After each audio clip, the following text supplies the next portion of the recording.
Nagluluto ng anak ko. Shalom, shalom, aking mga kapatid sa pananampalataya. Ito naman po yung kapatid sa Rabay, si Roland. Bibigyan po uli ng ating pagkakataon na makapangaral po ng kanyang salita. Saan man po tayo makarating sa araw po ng Saba, tayo po binibigyan ng Rabay ng kanyang aral dahil siya po ay hindi nakakalimot na magpaalala sa atin saan man po tayo naruroon. Kaya purihin po natin ang ating Rabay, purihin po natin ang ating Ama sa lahat po ng ating mga pagpapala. At kung ano man po yung inyong mga nararanasang kabagabagan sa buhay, ulitin po natin ang sinabi po ng ating Ama at ng ating Rabay na siya po ay nalulugod sa mga anak po niya na may bagbag na puso at mababang loob na tumatawag po sa oras po ng kanyang kabagabagan.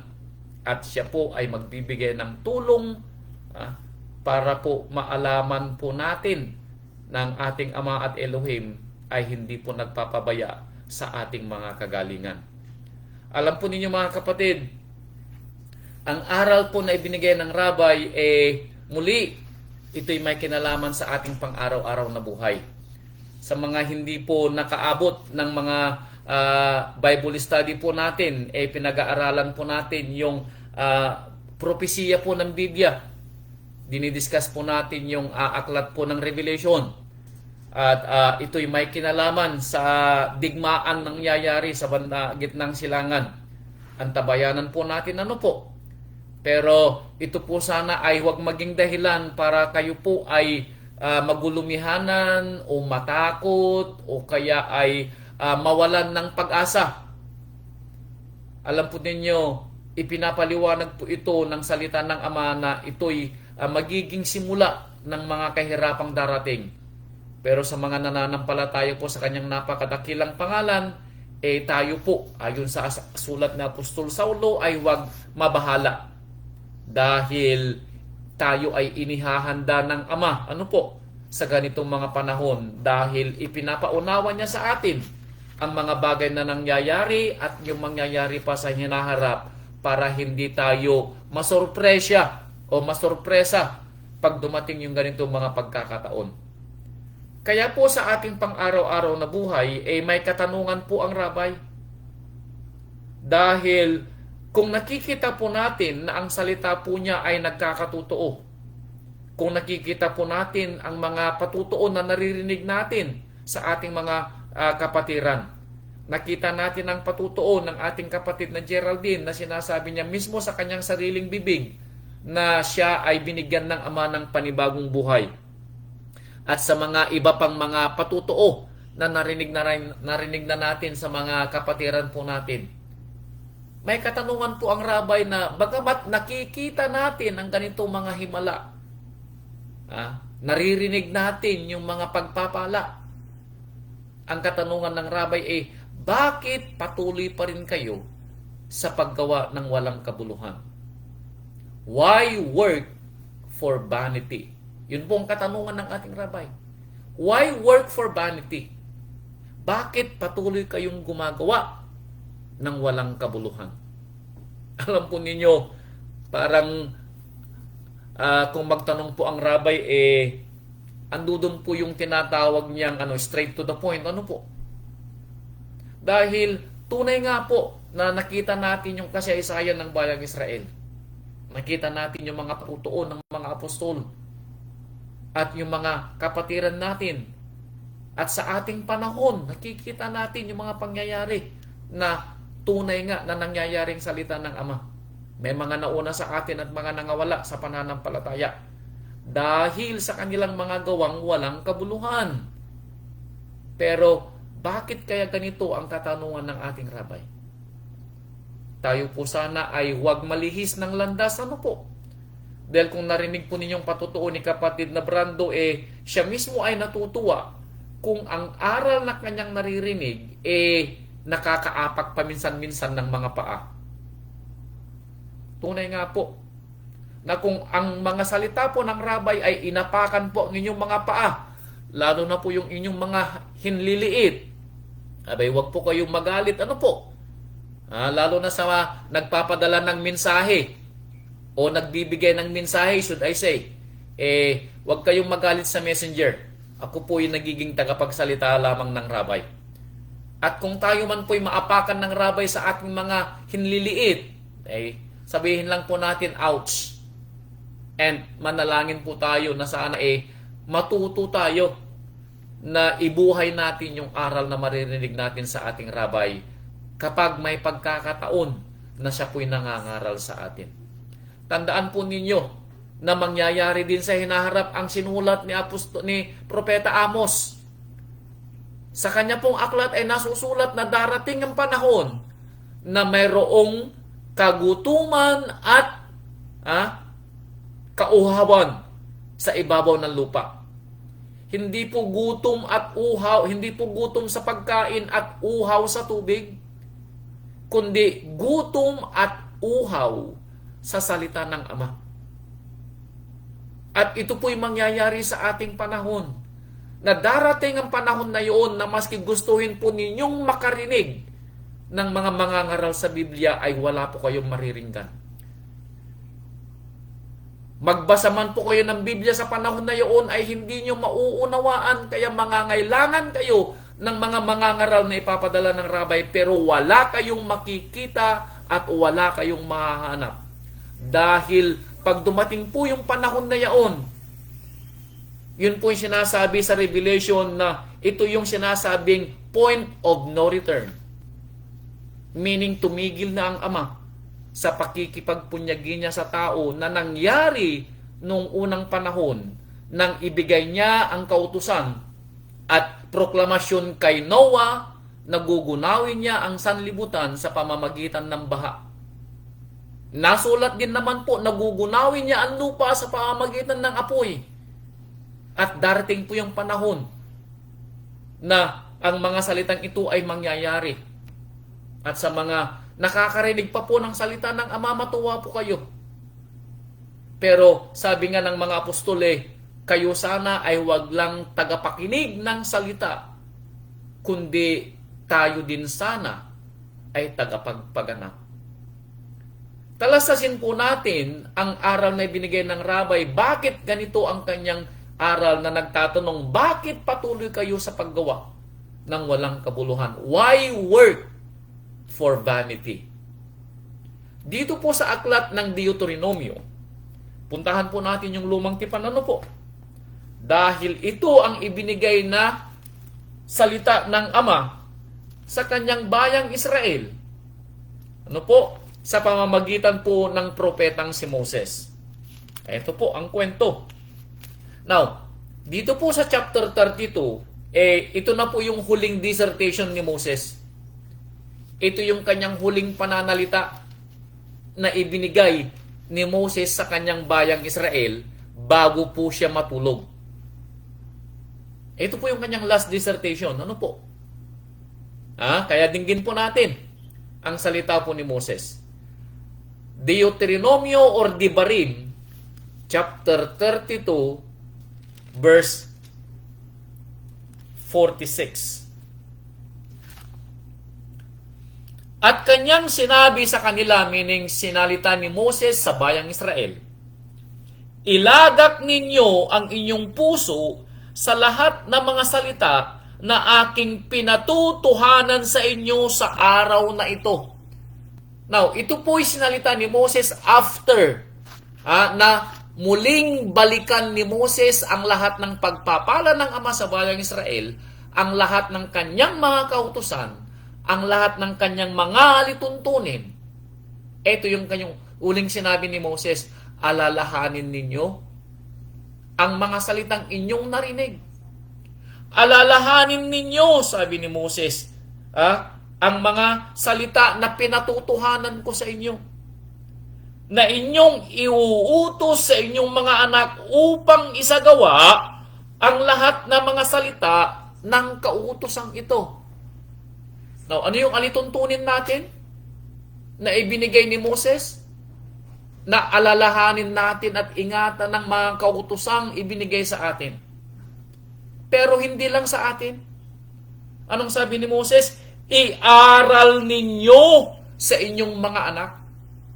Now, bakit importante na ipangaral ito sa ating mga anak?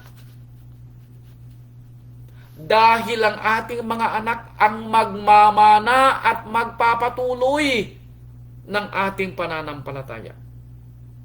Kung hindi ito malalaman ng ating mga anak, pag namatay na tayo, sino ang magpapatuloy at maghihintay sa rabay?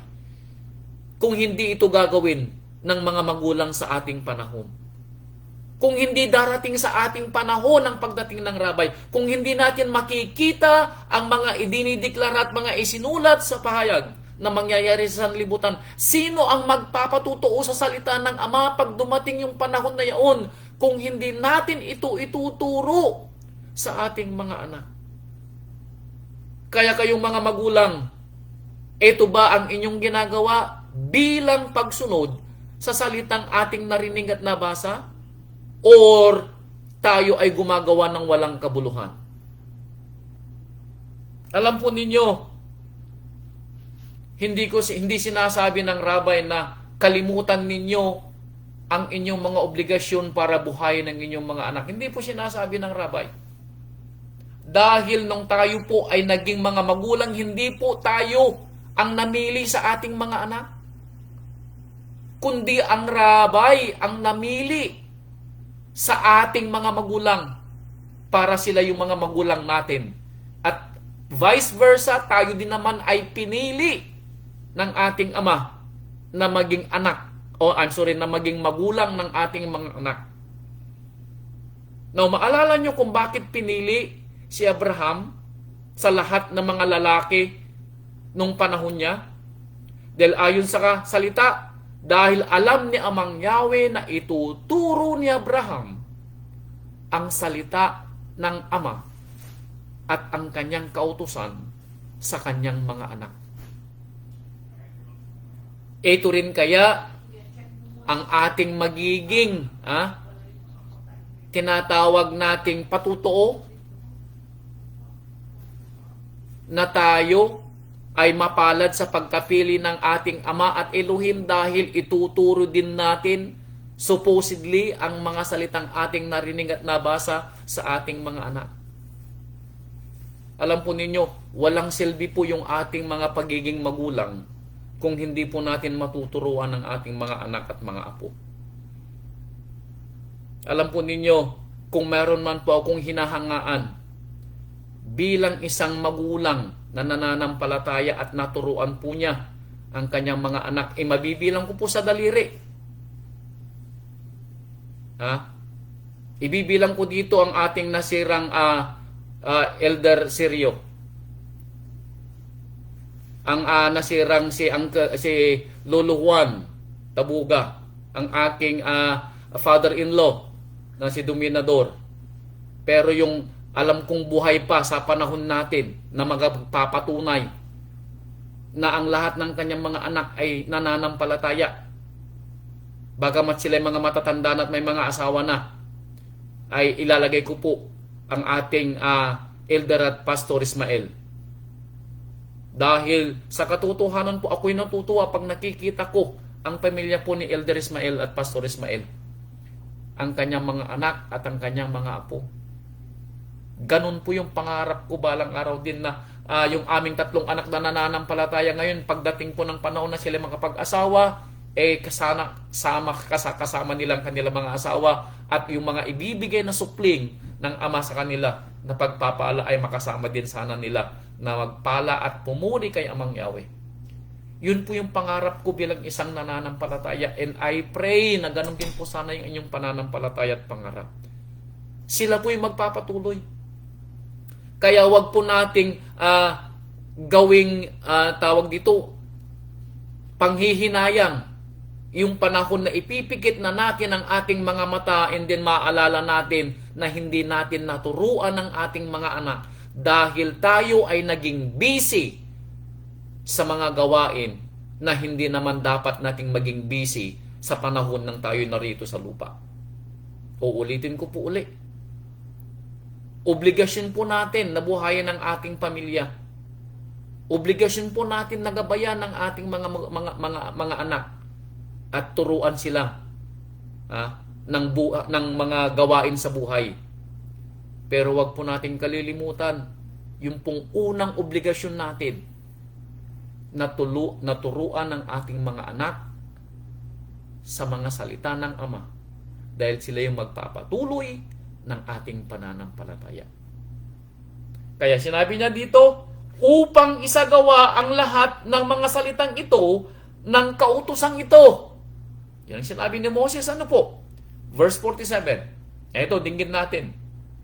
Sapagkat ito'y hindi hamak na bagay sa inyo.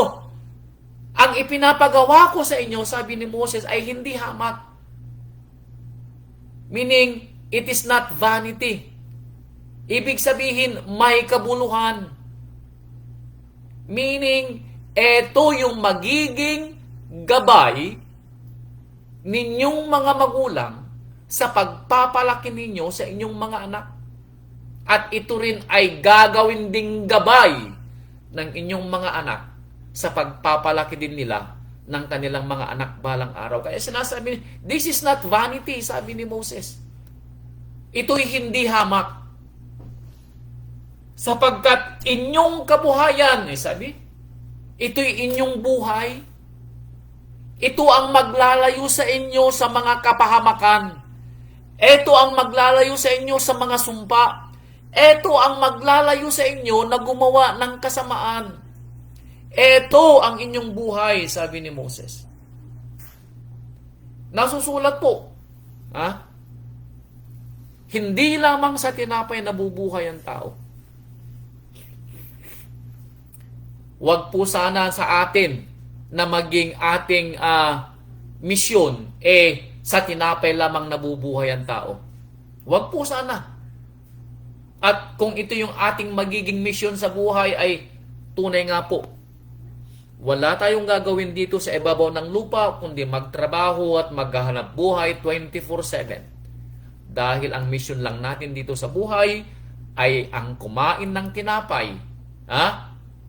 Kumain, uminom. Bukas, tayo'y mamamatay. Marami po ang ganyang mga tinatawag nating mga adhikain lang sa buhay. Pero hindi po sa mga anak ng Ama. Ang mga anak po ni Amang Yahweh na nananampalataya ay inuuna ang salita ng Ama. Dahil yung mga dagdag na rito ibibigay ng Ama. Alam po ninyo, sa tagal po ng ating mga pangangaral na, alam po ninyo, ako po'y nagsimula pong mangaral noong 1998 bilang pastor. So ako po'y nangangaral na for almost 25 years. Pero ang hindi ko po maunawaan kung minsan, isasama ko ang sarili ko, ano po? Na alam ko na ang mga salita ng Ama ay siyang nagbibigay ng buhay, pero may mga pagkakataon na tayo mismo ang sumasalangsang. Ano ang mayroon sa atin? Bakit patuloy tayo sa paggawa ng tinatawag na walang kabuluhan? Alam po ninyo, ako din ang sumagot sa aking katanungan. O sasabihin ko na mas maganda siguro na ang Espiritu ng Ama na nasa akin ang sumagot sa aking katanungan. Dahil sa kakwalan ng tinatawag na pananampalataya. Yung bang tinatawag nating kakulangan ng pananampalataya? Yung bang kakulangan ng pagkatakot kay Amang Yahweh? Yung bang kakulangan ng pananampalataya na kung tayo ay mananampalataya sa salita ng Ama, ibibigay ng Ama ang ating mga pangangailangan? Yun po ang kasagutan sa aking katanungan. Kung bakit patuloy po ang tao sa paggawa ng walang kabuluhan dahil sa kakulangan ng pananampalataya or sa mga hindi nananampalataya dahil sa kawalan ng pananampalataya. Sa atin po sana ay huwag mangyari ano po. Kaya ito po yung binibigay na aral ng rabay. Ano po? Kaya sabi ni Moses, ito ay inyong buhay. At sa bagay na ito ay inyong palalaunin ang inyong ipinagtatawid ng yardin upang ariin. Ito yung magiging gabay ninyo sa pagpasok ninyo sa lupang pangako. Ito ang sinabi ni Moses. Ganun din tayo. ito rin ang magiging gabay din natin sa pagpasok natin. Kung sa panahon ng mga Israelita ay pagpasok nila sa lupang pangako, o sa ating panahon, yung pagpasok natin sa kaharian ng Ama balang araw bilang isang nananampalataya. Kaya talasasin po natin ng katusang ibinibigay ng ating Ama ay may kabuluhan at ito'y hindi hamak. At ito sana ay naalala ng bayang Israel, pero alam po niyo ang nangyari?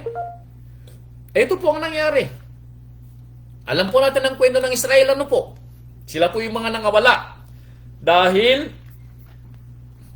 sila'y tumalikod sa mga salitang kanilang narinig at nabasa. Kaya itong nangyari, Pangalawang Hari, chapter 17, verse 15. Pangalawang Hari, chapter 17, verse 15. Ito.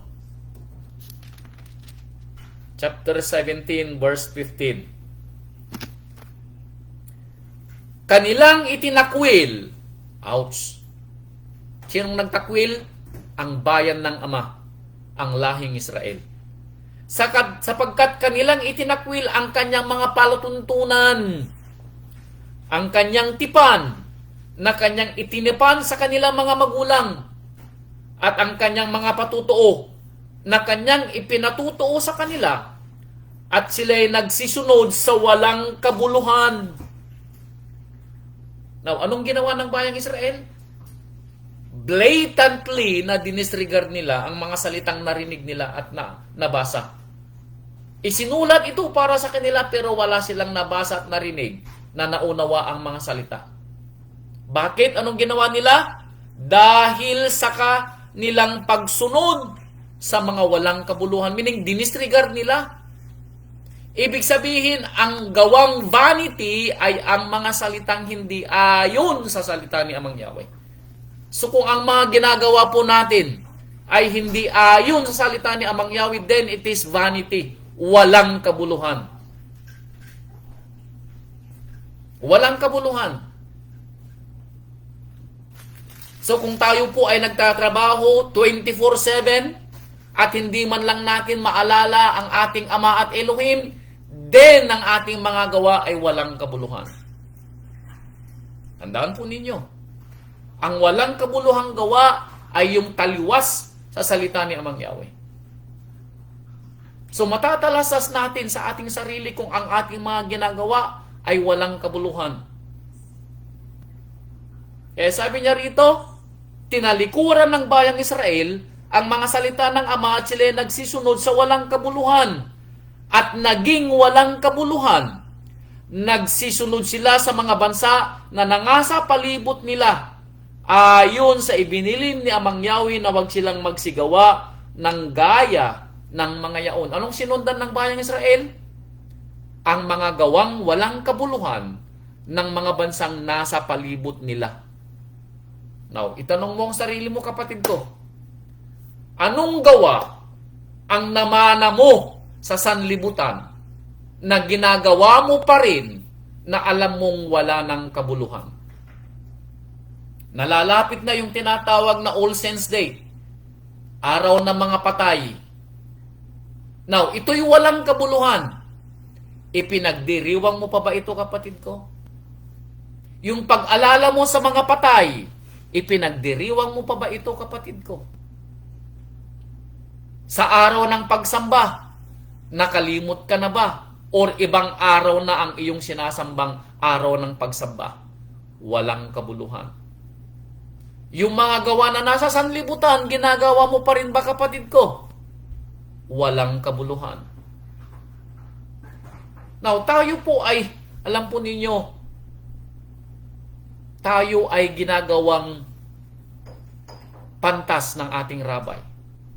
Ipinapaunawa niya sa atin ang kanyang salita at ipinapaunawa niya tinuturuan niya tayo kung paano mabuhay ng maayos araw-araw. Saan kayo nakakita ng rabay na ibinigay niya ang kanyang sarili para sa ating mga kasalanan, ipinadala niya ang banal na espiritu na lumukob sa atin, tinuturuan tayo araw-araw kung paano magsalita at kung paano umasta sa ikaluluwalhati ng pangalan ng kanyang Ama. At sa oras ng ating mga pangangailangan, siya rin ang tumutulong sa atin. Pero bakit, sabi ng ating rabay, patuloy pa rin kayo sa paggawa ng walang kabuluhan? Bakit nga ba, kapatid ko? Wala na bang silbi ang aral na narinig mo? Sabi ng aking asawa na lumapit, have mercy. Tunay nga po, kailangan natin ng awa. Maalala ninyo yung pinag-aaralan ng mga women's ministry. Nung una, ipinapanalangin ni Jeremiah ang bayang Israel. Pinapanalangin niya kay Amang Yahweh. Pero dumating ang punto dahil sa kanilang patuloy na paggawa ng walang kabuluhan. Sinabi ni Jeremiah, Amang Yahweh, huwag mo silang alalahanin. Huwag mong dinggin ang kanilang mga panalangin, sabi ni Jeremiah. At dumating din ang punto na si Amang Yahweh ay nagsalita kay Jeremiah, Jeremiah, huwag mo nang ipanalangin ng bayang ito dahil hindi kita diringgin. Dahil sila'y mga matigasin ang ulo at hindi sumusunod sa mga kautosang ipinag-uutos ko sa kanila. That is it. Alam po ninyo nang sinabi yun ni Amang Yahweh na huwag mo na silang ipanalangin, Jeremiah, meaning, kinuldukan na ni Amang Yahweh ang bayang Israel that moment. Meaning, hindi na sila magbabago. That is the end of it. Now, imaginin po ninyo kung gano'n ang mangyari na makita ng Ama ang patuloy nating paggawa ng walang kabuluhan. Tinuturuan niya tayo araw-araw and yet, tayo mismo ang sumasalangsang at gumagawa ng walang kabuluhan. Imagine niyo na marinig ng mga nangangaral na inyong mga pastor. Yung mga elder po natin na marinig nila na habang ipinapanalangin namin ang inyong mga kadustaan, ang inyong mga hinaing, sasabihin niyang tinig sa amin, huwag mo na silang ipanalangin dahil hindi sila magbabago. Imaginin po ninyo. Abay, yun po'y nakakatindig balahibo. Huwag naman po sanang mangyari. Ano po? Kaya sabi dito ni salita ni Amang Yahweh, sila'y mga naging walang kabuluhan dahil kinalikuran nila ang mga salitang aking ipinag-uutos sa kanila. Dito sa Jeremiah, ito, yung sinasabi ko sa inyo na pinag-aaralan ng ating mga women's ministry. Ito ang katanungan naman ni Amang Yahweh nang kinakausap niya ang bayang Israel sa kanilang mga pagsalangsang at pinagsasabihan itigil ang kanilang mga gawang walang kabuluhan. Ito ang sabi ni Amang Yahweh. Jeremiah chapter 2 verse 5. Ito. Question mark po ito Sabi po niya dito verse 5. Jeremias chapter 2 verse 5. Ito po sabi niya, Jeremiah chapter 2 verse 5. Ganito ang sabi ni Amang Yahweh. Anong kalikuan ang nasumpungan ng inyong mga magulang sa akin? Na nagtatanong po si Amang Yahweh, sabi niya, anong kalikuan, anong masama kong nagawa na nakita ng inyong mga magulang, sabi ni Amang Yahweh, na sila'y nagsilayo sa akin at nagsisunod sa walang kabuluhan at naging walang kabuluhan. Anong ginawa kong masama sa inyong mga magulang, sabi ni Amang Yahweh? Bakit sila'y tumalikod sa akin at sila'y gumawa ng walang kabuluhan? At sila ay naging walang kabuluhan. Now, imagine ninyo, kapag tayo pala ay gumagawa ng walang kabuluhan, ituturing din tayo ni Amang Yahweh na walang kabuluhan. Meaning, kung ano tayo, ay siya tayo. Ano ibig kong sabihin? Kung ano yung ating gawa, ay siya rin yung ating pagkatao. Tama po ba? Yes. Kaya sabi niya dito, kung ano ang kanilang mga ginagawang walang kabuluhan, sila ngayon ay naging walang kabuluhan. Nagtatanong dito si Amang Yahweh, anong ginawa kong kasalanan sa inyo? Anong ginawa kong kasamaan? Bakit niyo ako tinalikuran? At dahil sa pagtalikod natin sa Ama, tayo ngayon ay gumawa ng walang kabuluhan. Kaya sa harapan ng Ama, tayo ay wala ring kabuluhan. Pero nagtatanong ang Ama, bakit tayo naging ganito sa kanyang harapan na naging walang kabuluhan? Ano bang ginawa ng Ama sa atin? Hindi ba siya ang nagpala sa atin? Sa paggising natin sa umaga, sinong nagbigay sa atin ng ating mga hininga? Sa ating pagtayo, sinong nagbigay sa atin ng ating mga kalakasan na tayo ay makapunta sa banyo at umihi at magbawas?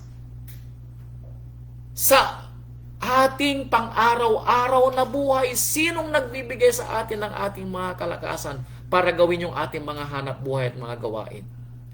Kapag tayo ay may sakit, sino ang ating tinatawagan? Kaya nagtatanong si Amang Yahweh, bakit? Anong nagawa ko't inyo akong tinalikuran? Sabi ni Amang Yahweh. Kapatid ko, kahit papaano, kayong mga nakikinig, sa oras na ito at sa mga makikinig pa sa susunod na araw at oras, kahit papaano, mayroon kayong masasalita na pagpapala ni Amang Yahweh na ginawa sa inyong buhay. Mayroon at mayroon po. Huwag niyo pong itanggi. Mayroon at mayroon. Ang patunay ko, sa oras na ito ay binibiyayaan ka ni Amang Yahweh na marinig mo ang kanyang tinig.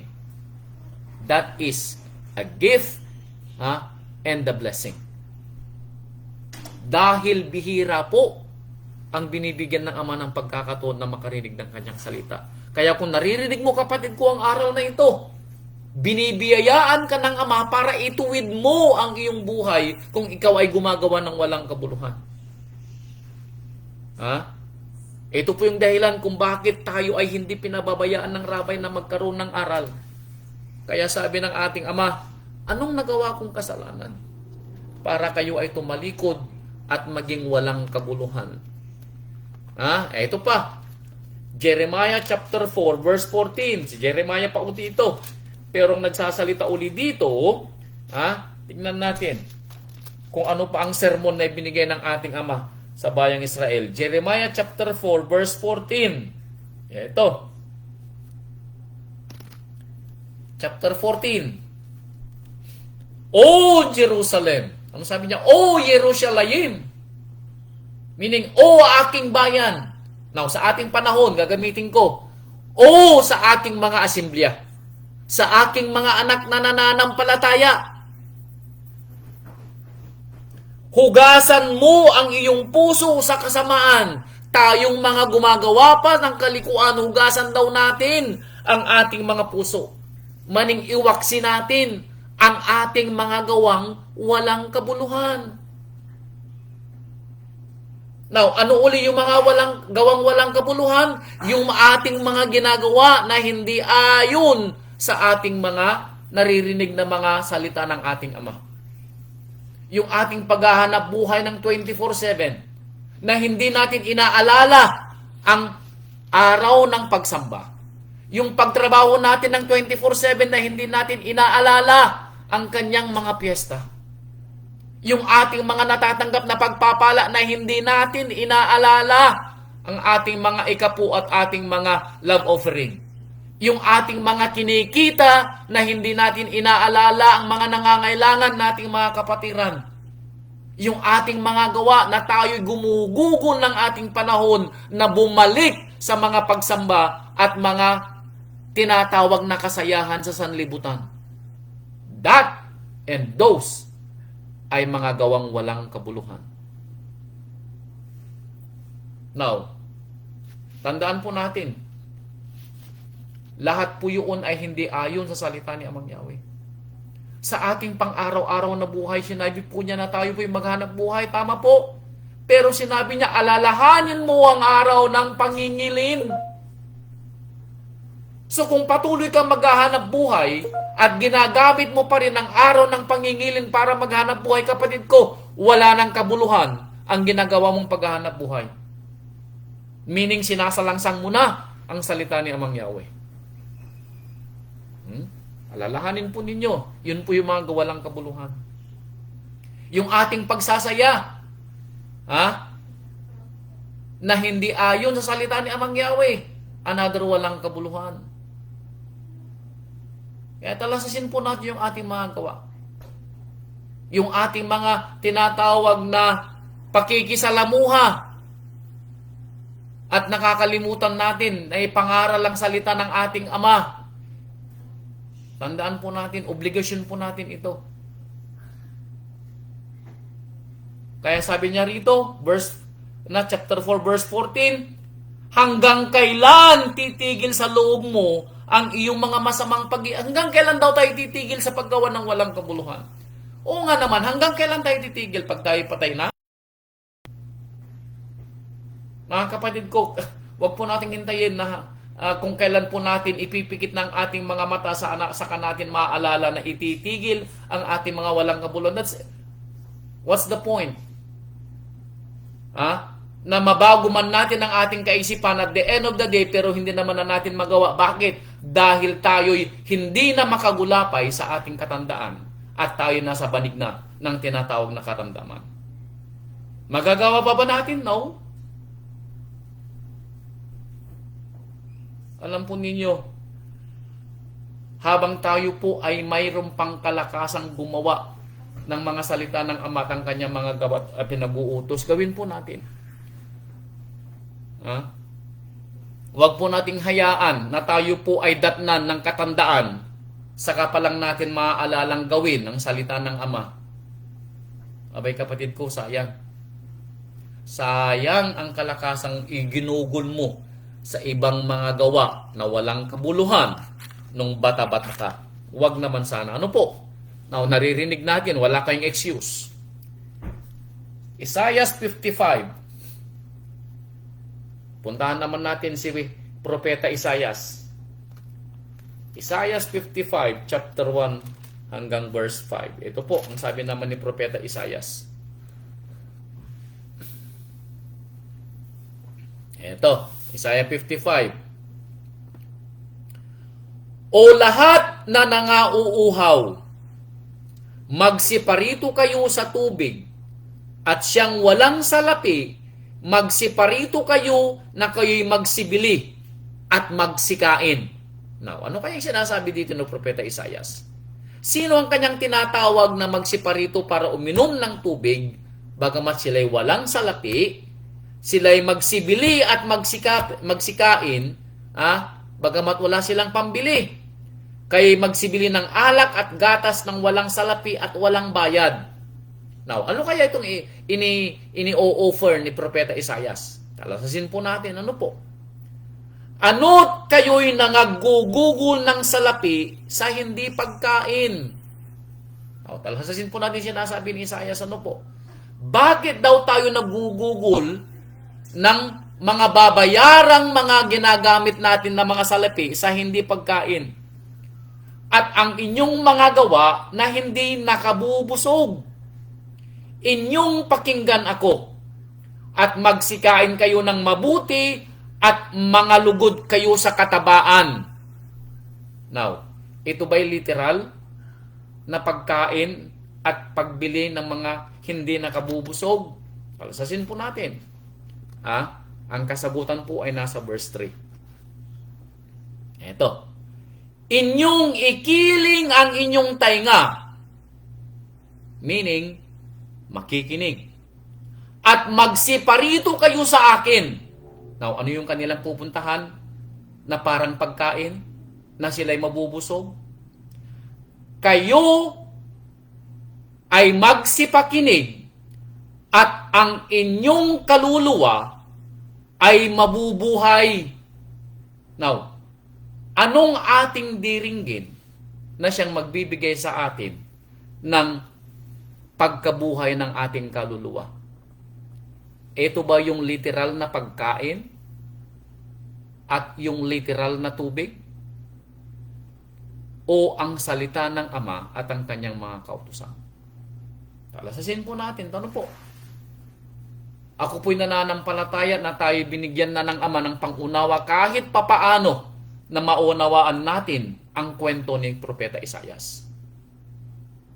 Huwag daw nating gugulin ang ating mga salapi sa mga bagay na hindi pagkain at mga gawa na hindi nakabubusog. Anong ibig niyang sabihin? Huwag nating ubusin ang ating panahon sa mga walang kabuluhang mga bagay na ang ating mga kalakasan at ang ating mga pinaghahanapang mga salapi ay ginugugol lang natin para sa ating sarili at para sa kasayahan sa sanlibutan at nakakalimutan natin ang kautusan ng Ama. That is vanity. Yun ay walang kabuluhan. Kaya ang sabi ng Ama, pumarito kayo, sabi ng ating Ama. Kahit kayo'y walang salapi. Anong kailangan mo para ikaw ay makarinig ng salita ng Ama? Panahon. Pero alam niyo po ba na ang panahon ay isang napakamahal na bagay dito sa lupa na ang mga tao ay may panahon para maghanap buhay at kumita ng salapi 24/7. Magsaya hanggang madaling araw ng umaga 24/7.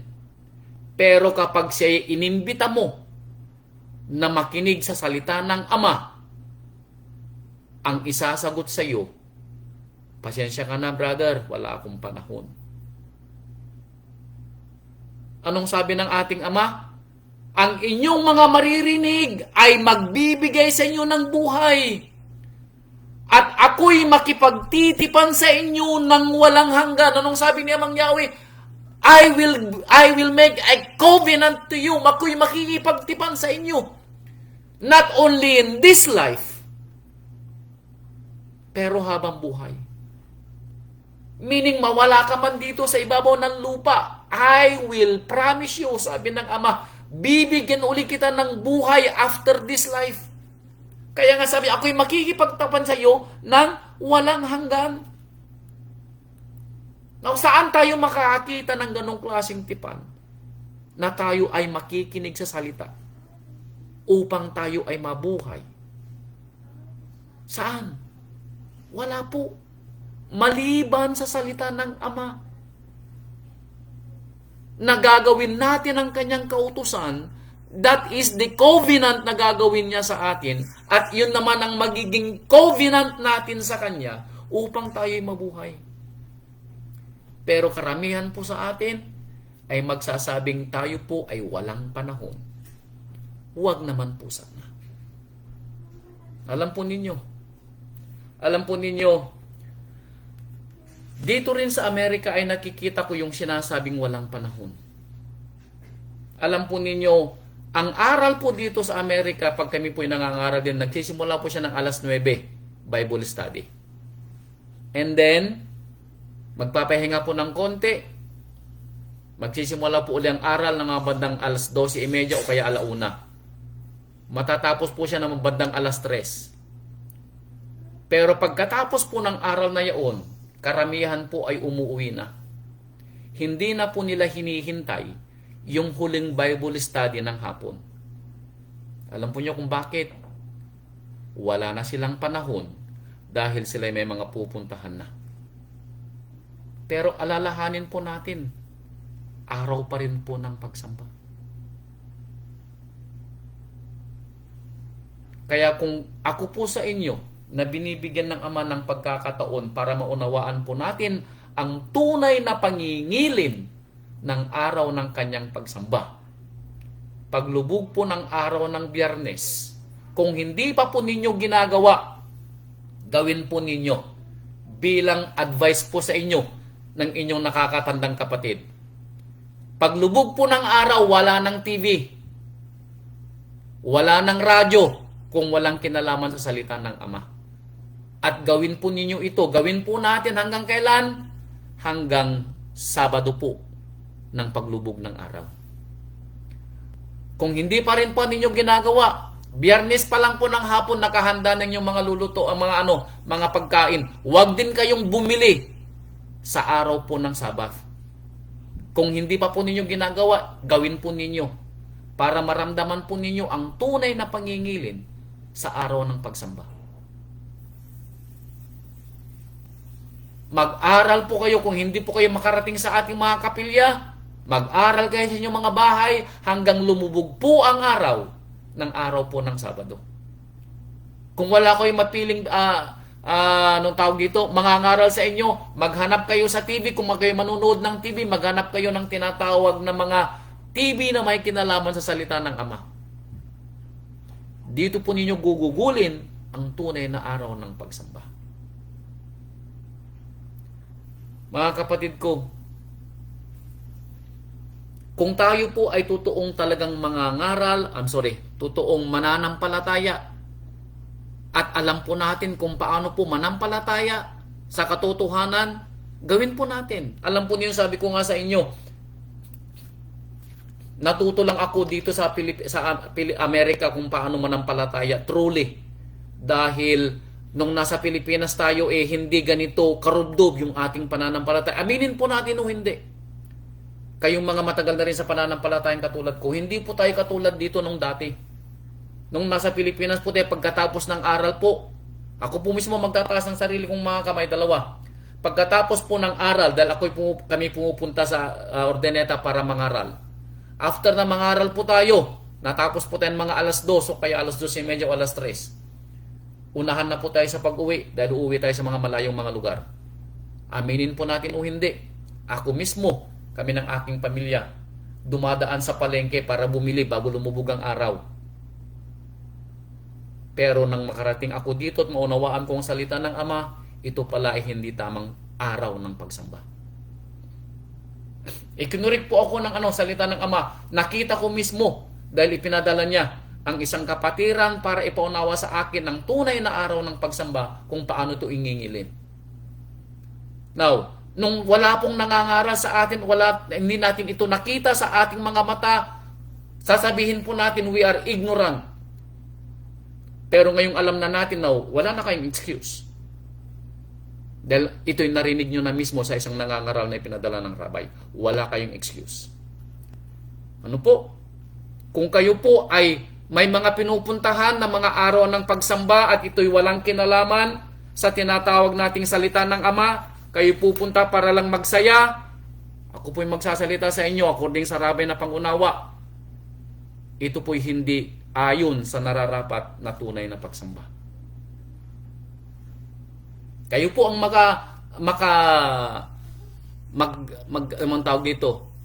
makaunawa sa mga ipinaparating ng rabay dahil itinuturo po niya tayo kung paano po ingilin at gawin ang kanyang mga salita. Kaya sabi niya rito, makinig kayo, sabi niya, pumunta kayo sa akin at ako'y magbibigay sa inyo ng aral na may buhay. Narito, verse 4, ibinigay ko siya na pinakasaksi sa mga bayan, na patnubay at tagapag-utos sa mga bayan. Narito, ikaw ay tatawag ng bansa na hindi mo nakikilala at bansa na hindi ka nakikilala ay tatakbo sa iyo dahil kay Amang Yahweh mong Ama. Anong sabi na rito? Tayo daw ay magiging huwaran. Tayo daw ay magiging parang ilaw ng sanlibutan. Makikita daw nila ang tunay na pagsamba sa ating mga gawa. Makikita daw nila ang tunay na gawa ng isang nananampalataya sa Ama sa ating mga gawa at mga salita. So paano natin ito may papakitang tayo magiging mabuting halimbawa kung tayo mismo ay hindi natin alam kung paano ipangilin ang araw ng pagsamba at ipagdiwang ang kanyang mga pista. Para at tayo nananampalataya sa gitna ng mga hintil kung hindi natin maipapakita sa kanila ang kaibahan ng isang nananampalataya. Maalala ko, kasama ito sa aral ng Women's Ministry, yung tinatawag nilang kaibahan ng isang nananampalataya. Alam po ninyo, natutuwa ako sa Women's Ministry. Marami silang natututunan. At I pray ito'y ipinapangarandakan ninyo, mga kapatid ko sa Women's Ministry. Ipangaral nyo sa inyong mga asawa. Para ang mga asawa ninyo ang mangaral sa mga naririnig ninyong mga aral. Sa inyong mga anak lalo na. Sa inyong mga kakilala. Ibuhay natin ang kakaibahan ng isang tunay na nananampalataya. Ano po? Kaya kung tayo po manampalataya po tayo to the end. Ano po? Huwag na tayo magpapaligoy-ligoy pa. Ano po? Tayo ay pinili ng Ama na sumampalataya din. Bakit pa tayo magpapaligoy-ligoy? Aklat ng mga awit. Eto, katanungan na naman. Alam po niyo kapag katanungan yung binaparating ng ating rabbi, tayo po ay napapatigil. Talagang tayo ay nag-iisip. Eto, ang dagdag na katanungan ng ating rabbi. Mga awit chapter 4 verse 2.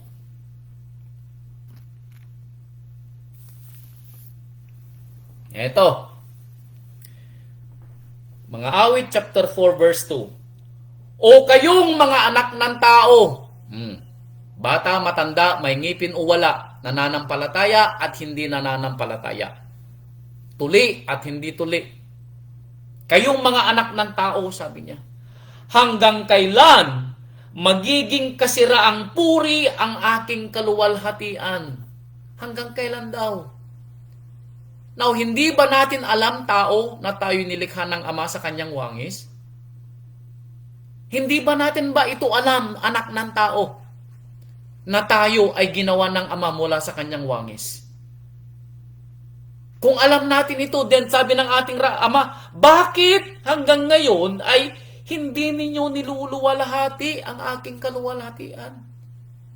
Bakit hindi ninyo ko kinikilala bilang inyong Ama at Elohim? Bakit nga ba? Gaano katagal iibigin ninyo ang walang kabuluhan? Hanggang kailan kayo gagawa ng walang kabuluhan? At hahanap sa kabulaanan at uubusin ninyo ang inyong buhay sa kapaggawa at paghahanap ng walang kabuluhan. How? Why? Alam po ninyo,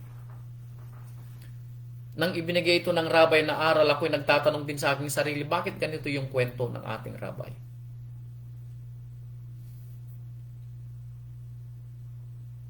Then, siya mismong sumugot sa akin dahil sabi niya, ako'y napapagod na nakikita ko ang tao sa kanyang gawang walang kabuluhan.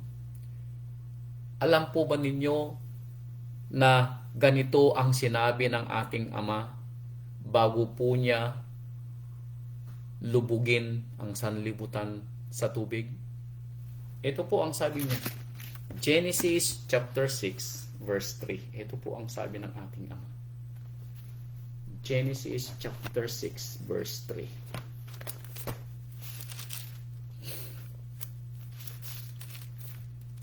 Genesis chapter 6 verse 3, ito po ang sabi ng ating Amang Yahweh.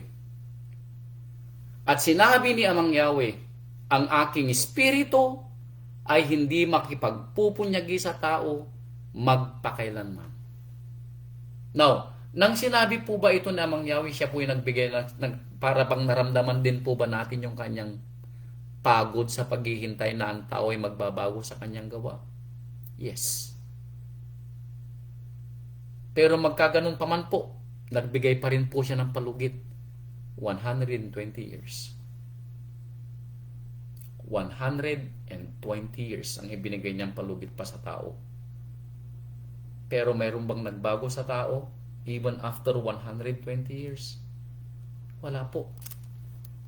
Dahil maliban sa sangbahayan ni Noah, ay wala pong naligtas. Ganoon po kasama ang tao. Even nang malaman nila na nagbigay na ng hatol ang Ama, na susunuan na gugunawin niya ang sanlibutan sa pamamagitan ng baha. Now, alam natin ng kwento, nagugunawin din ng ating Ama ang mundong ating ginagalawan ng apoy. Alam po natin yan. Narinig na natin, hindi lang natin minsang narinig. Paulit-ulit nating narinig. Now, hanggang kailan maghihintay ang Ama na tayo ay gagawa at patuloy na gagawa ng walang kabuluhan at ating bibigyang ang sabi na kasiraang puri ang kanyang kaluwalhatian. Hanggang kailan, sabi ng ating Ama, ikaw tao na maghahanap ng walang kabuluhan? Now, wag nating ilayo. Hanggang kailan tayong mga nananampalataya? Yung tayo ay mananampalataya, pero hindi naman natin gagawin ang mga gawang ipinapagawa sa atin bilang isang tunay na nananampalataya. Hanggang kailan? Alam natin ang araw ng pagsamba, pero tayo ba talagang totoong nangingilin ng araw ng pagsamba? Dumarating ang kanyang mga piyesta, tayo ba ay nagdiriwang ng kanyang mga piyesta ng tunay na pagdiriwang ng piyesta? Sa harap ng ating mga mahal sa buhay, tayo ay inaralan din ng Rabay kung paano umasta, kung paano kumilos, kung paano magsalita ng may pagmamahal at malumanay na pananalita. Pero kung magalit tayo sa ating mga mahal sa buhay, akala mo hindi makakain ng pusa. Kapag tayo ay nagalit sa ating mga anak, nagalit tayo sa ating mga asawa, o nagalit tayo sa ating mga gumawa ng masama sa atin, akala mo hindi makakain ng pusa ang mga salitang ating mga masasalita. Nakanti lang yung kaunti yung ating mga daliri, nakapagsalita na tayo ng masama. Nakita natin na may mga pangangailangan ng ating mga kapatid at mayroon tayong maibibigay, pero parang tayo ay walang nakita. Now, ito ba ang tunay na nananampalataya? Now, hindi pa ba natin narinig ang sinabi ng Rabay na ang lahat ng inyong mga ginagawa ay ginagawa ninyo para sa akin? Now, imagine ninyo na yung nangangailangan ay ang Rabay. Bibigyan nyo ba siya ng kanyang pangangailangan o hindi? Imagine ninyo ang pinapagalitan mo ay ang Rabay. Nagkamali lang siya ng kunti. Akala mo, hindi mo na siya mapatawad sa kanyang ginawa. Now, imagine mo kung ito yung Rabay. Magawa mo pa kaya? Kung ano man po yung ating ginagawa sa ating kapwa, ginagawa natin sa ating Rabay. Tandaan po natin yan, ano po? Talasasin natin ang salitang ating naririnig at ipinapangaral ng Rabay. Ano po? Ito. Salmo chapter 12 verse 2. Nagbigay ng ehemplo kung paano ang pananalitang walang kabuluhan. Ito. Salmo chapter 12 verse 2. Now, bakit itong binigay ng Rabay? Bakit? Dahil maalala niyong kwento na sinasabi ni Apostol Santiago na kung meron mang pinakamasamang parte ng ating katawan, ang dila ang pinakamahirap na kontrolin. Tama, ito. Kaya sabi dito sa Aklat ng Mga Awit, chapter 12, verse 2. Ito.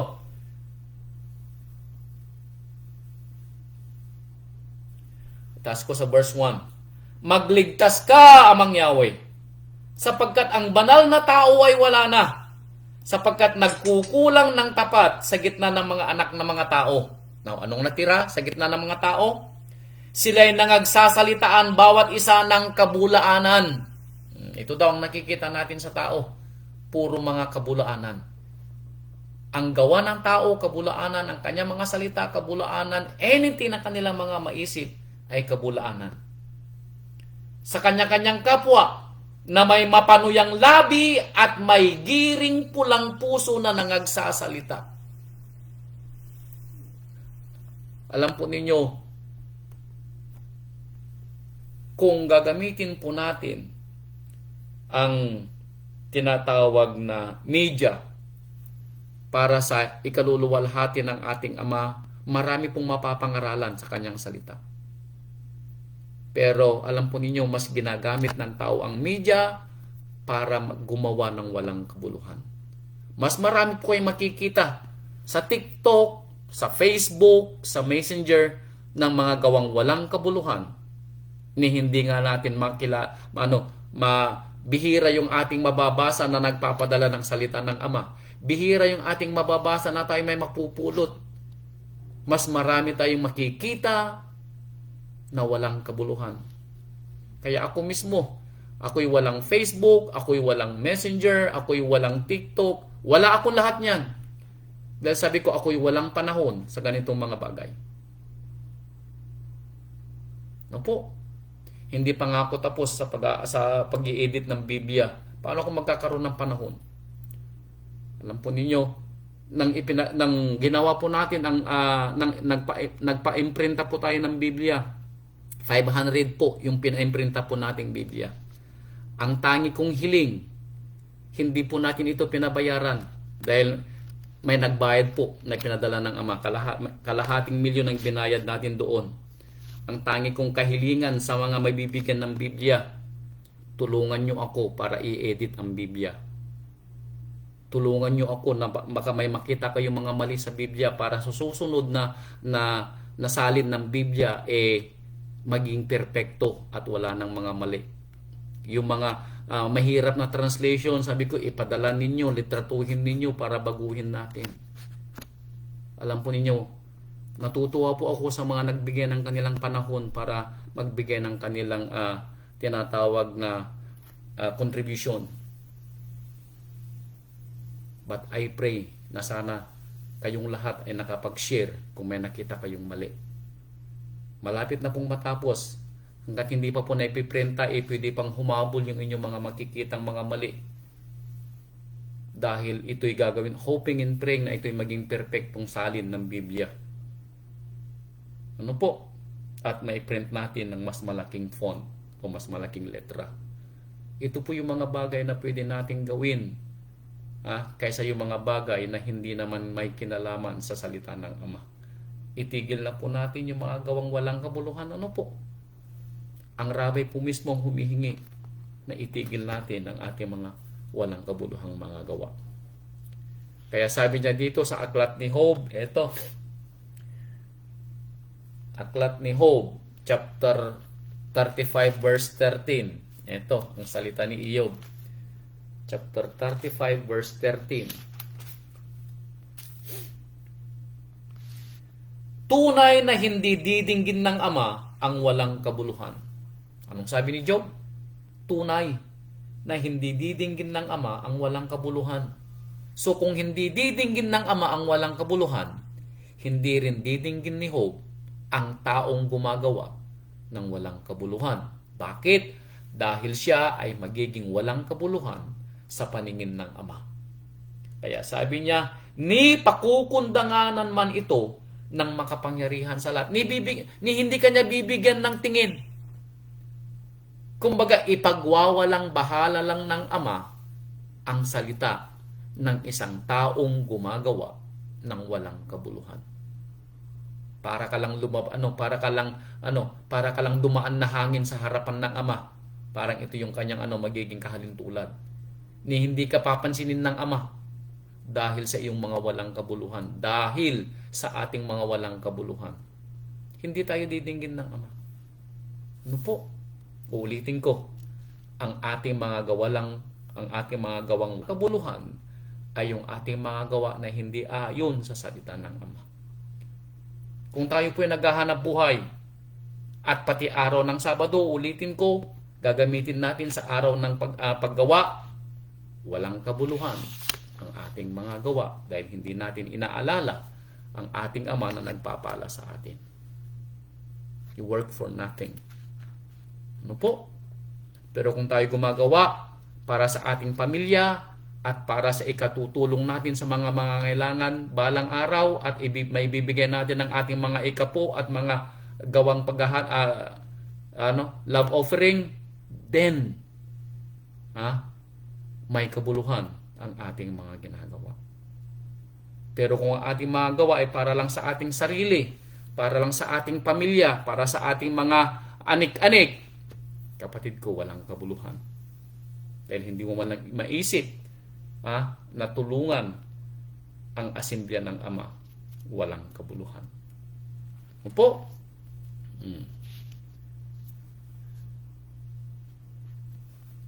Roma chapter 1 verse 21.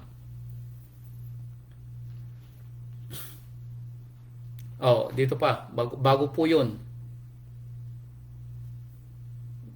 Ah, Salmo chapter 78 verse 33. Ito, nalagpasan ko. Chapter 78 verse 33. Sabi niya, sa mga taong walang kabuluhan ang kanilang mga gawa, ito ang mangyayari sa kanila. Chapter 78 verse 33. Kaya't kanyang pinaram ang kanilang mga kaarawan sa walang kabuluhan. Now, imaginin po ninyo na gaano man kahabang ating buhay dito sa lupa. Pero kung ang ating mga gawa ay walang kabuluhan, anong sabi ng mga awit, kanyang pinaram ang kanilang. Yun yung hindi man lang inaalala. Yung parang hindi man lang naisulat. Parang walang mapupulot. Ha? Parang isinulat sa tubig.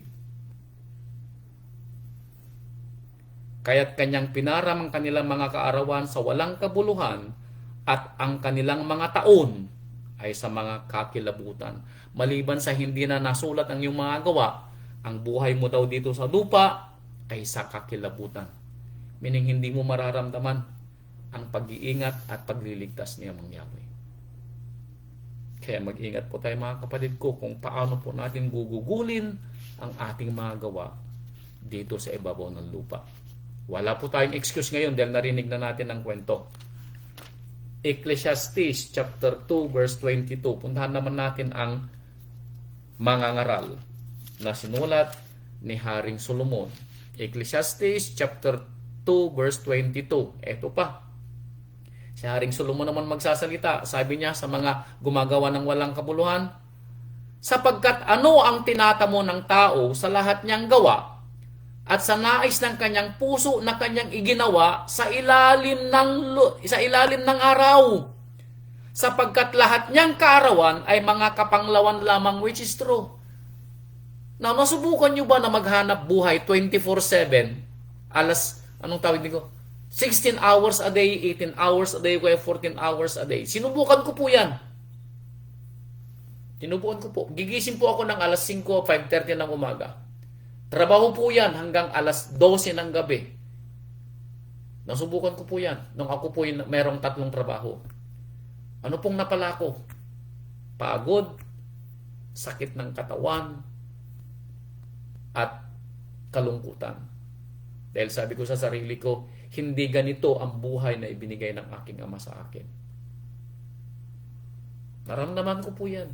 Kaya ang advice ko po sa inyo, huwag nyo pong gawin ito sa inyong buhay. Ano po? Wala kayong mapapala. Maaaring magkaroon kayo nga ng mas maraming pera sa bangko, baka sakali.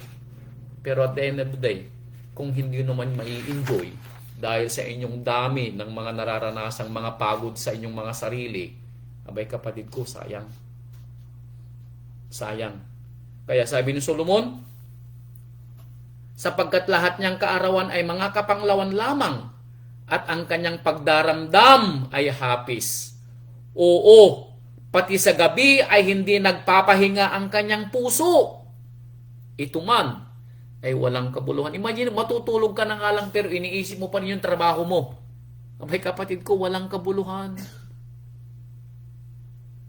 Matutulog ka na nga lang. Instead na after a minute or two, dapat naghihilig ka na. Pero hindi, pabiling-biling ka pa rin. Bakit? Naaalala mo yung gawain mo. O kaya may inaalala ka sa iyong mga anak. May inaalala ka sa trabaho mo. Kapatid ko, walang kabuluhan. Dahil kung mamamatay ka that moment, anong mangyayari sa maiiwanan mo? Sigurado ka ba? Natatanggapin ka ni Amang Yahweh? Sigurado ka bang tatanggapin ni Amang Yahweh ang iyong mga gawa? Baka ito'y walang kabuluhan. Baka para kang isinulat sa tubig dahil walang kabuluhan ang iyong mga naiwang gawa dito sa lupa. Huwag naman sana. Ano po? Huwag naman sana. Na wala tayong excuse. Ano po? Dahil narinig natin ng kwento, wala tayong excuse. Roma chapter 1 verse 21. Ito pa. Mga gawa paling walang kabuluhan. Chapter 1 verse 21. Sapagkat kahit kilala nila ang Elohim, siya ay hindi niluwalhati nilang tulad sa Elohim, ni pinasalamatan man, kundi bagkus ni walang kabuluhan sa kanilang mga pagmamatwid at ang mangmang nilang puso ay pinapagpadilim. Now, sino ang mga ito? Yung mga walang kabuluhang mga gawa. Kilala nila ang Elohim, pero hindi nila pinapurihan. Meaning, anong ibig sabihin nito? Hindi nila kilala ang tunay na kaluwalhatian ng Ama at hindi sila natatakot. Kilala lang nila na siyang gumawa ng langit at lupa siguro. Kilala lang nila na siyang nagbigay ng mga kautusan. Pero kung paano siya luwalhatiin, kung paano siya sambahin, kung paano siya igalang, kung paano gawin ang kanyang kautusan, hindi nila ginawa. Huwag naman po sanang may makita sa atin ano po. Tayo ay biniyayaan ng Ama na makaalam ng kanyang pangalan. Tayo ay biniyayaan ng Ama na makaalam ang tunay na pangalan ng kanyang anak.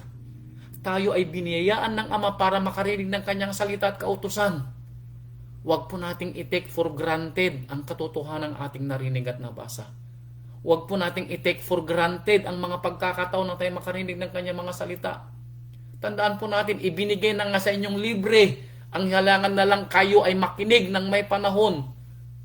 Hindi nyo ko binabayaran. Dahil ito ibinigay ng ating rabay na libre. Kaya ibinibigay din ng libre. Ang kailangan lang ng rabay sa atin, yung panahon na makinig sa kanyang salita. And after that, yung kanyang paalala sa kanyang mga apostol na tayo ay huwag lang makinig ng mga salita, kundi tayo din naman sana ay maging tagapagpakanap. Ano po? Tayo din ay maging tagapagpaganap. Galatians chapter 3 verse 4. Ito pa po. Dagdag. Galatia chapter 3 verse 4. Ito, sulat naman ni Saulo sa mga taga-Galatia.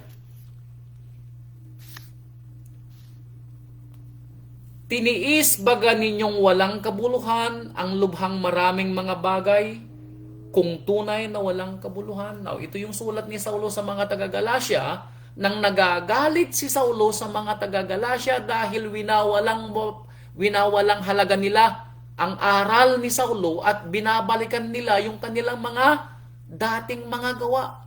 Kaya sabi ni Saulo, tiniis baga ninyo yung mga aral na narinig ninyo na walang kabuluhan? Meaning, pinagwalang bahala ba ninyo ang inyong pagtitiis? Yung inyong pagpapagal na ginawa ninyo nung una, ngayon pinawawalang bahala na ninyo, sabi nyo. Nasaan ang inyong pagpapagal nung una na sinasabi nyo kayo mananampalataya hanggang wakas? Nakalingat lang ako, sabi ni Saulo, nawala na kayo. Ganon din ba sa atin, mga kapatid ko? Na dumating lang yung mga maraming pagsubok o kaya dumating lang yung pagkasakit ng ating mga katawan, dumating lang yung pagkahirap ng ating mga pinansyal, dumating lang yung tinatawag nating mga bulaang mga mangangaral, nakalimutan na natin yung aral na narinig natin mula sa rabay at tatalikuran na natin ang mga ating paghihirap na ating mga itiniis para sa salita ng Ama at gagawin natin walang kabuluhan. Huwag naman po sana Huwag naman po sana. Narito na po tayo. At ako mismo magpapatutuo sa inyo. Wala na pong ibang pananampalataya na katulad ng pananampalataya na ibinigay ng rabay sa atin. Wala na po. Ano po?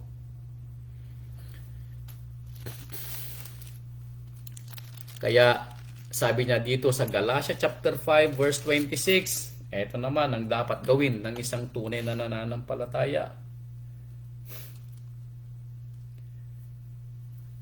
Ang sabi niya? Galatians chapter 5 verse 26 pa pala. Huwag tayong maging mga palalo na tayo'y mga mumungkahinan sa isa't isa na nangag-iinggitan sa isa't isa. Tayo daw ay huwag maging gawa ng walang kabuluhan.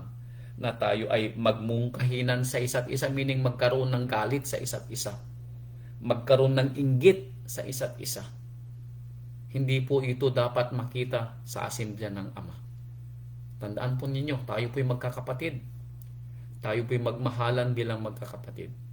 Wala pong dapat magkaroon ng galit sa atin o inggit sa atin. Ang pag-aari ng isa ay pag-aari nating lahat. Ang turing ng isa ay hindi nakakataas sa isa. Tandaan po ninyo, tayo po'y magkakapatid sa harap po ng ating Ama at sa harap po ng ating Rabbi Yeshua HaMashiach. Kaya sabi ni Saulo sa mga taga-Pilipos, etong sulat ni Saulo sa mga taga-Pilipos, chapter 2, verse 16. Sabi ni Saulo, na nagpapahayag ng salita ng kabuhayan upang may ipagkapuri ako sa kaarawan ng Mesyas, na hindi ako tumakbo ng walang kabuluhan, ni nagpagalman ng walang kabuluhan. Anong sabi ni Saulo? Kayong mga taga-Pilipos, sabi niya, ako'y natutuwa na makita ko kayo, sabi niya, na masidhi ang inyong pananampalataya at pagmamahal sa Rabay. Upang maramdaman ko, sabi ni Saulo, ng aking mga gawa sa inyo at yung pagpupuyat, yung aking mga pagpapagod, yung aking pagpapagal, ay walang kabuluhan. Ganon din po sa akin bilang inyong namumunong pastor, na sana yung aking pangangaral sa inyo na ibinigay ng Rabay na pagkakataon ay wag po sanang mawalan ng kabuluhan. Ito po ang aking hinihiling po sa inyong lahat, mga kapatid. Wag nating kalimutan ng aral na ibinigay po ng Rabay. Tayo po ay binibiyaya ng Rabay mula sa pinakabata hanggang sa pinakamatanda. Wag naman po sanang mawala sa walang kabuluhan ang ating pagpapagal at pagpapagod. Ano po?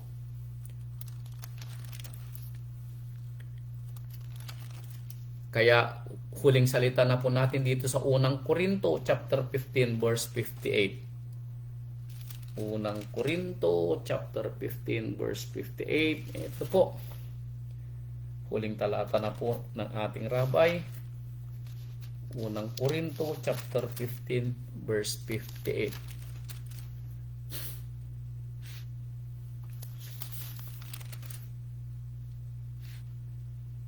Kaya nga mga kapatid kong minamahal, sabi ni Saulo sa mga taga-Korinto, kayo'y magsitatag, huwag makilos, na laging sumasagana sa gawa ng Mesyas. Yamang nalalaman ninyo na hindi walang kabuluhan ang inyong gawa sa Mesyas. Hallelujah. Anong sabi po ni Saulo? Nalalaman ninyo. At ako magsasabi sa inyo mula sa Rabay, nalalaman ninyo mga kapatid, ng mga aral na narinig ninyo at nabasa ay mula sa Rabay. Nalaman ninyo na ang pagpapagal ng ating mga apostol ay hindi sa walang kabuluhan. Ano po? Kaya, darling, nawala na. Naubos na yung baterya. Yung cellphone ko. I pray, na tayo po ay nakarinig ng aral. Where's my cellphone, darling?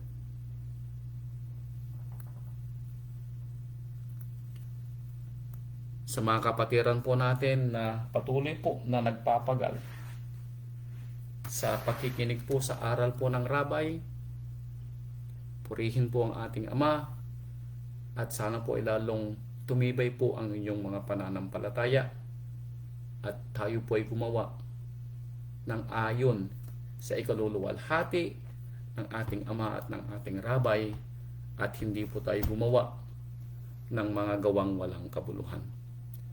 Hallelujah. Salamat po sa inyong lahat mga kapatid ko. Purihin po ang ating Ama at ang ating Rabbi Yeshua HaMashiach. Hallelujah. Salamat po sa inyo. Good night and shalom. Hallelujah.